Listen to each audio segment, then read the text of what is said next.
बच्ची हमारी बाहर की पुलिस जवान की बेटी है, बच्ची है, या फिर की करवाई सारे आए हैं।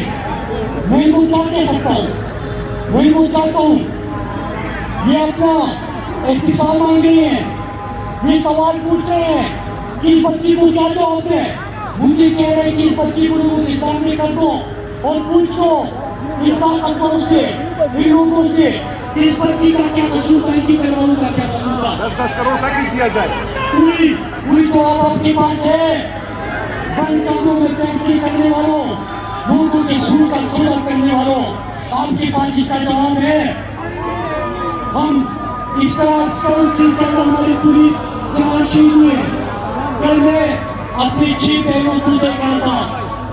हम लेके रहेंगे आजादी, तू कैसे न देगा आजादी, मेरा बाप भी देगा आजादी, हम तीन गिनेंगे आजादी, हम तीन गिनेंगे आजादी, है हक हमारा आजादी, है प्यारी प्यारी आजादी, है जान से प्यारी आजादी, है जान से प्यारी आजादी, जरा जोर से बोलो आजादी, जरा जोर से बोलो आजादी, ये राह कटन है आजादी, इस राह के अंदर पुलिस भी होगी, जेलें भी होंगी।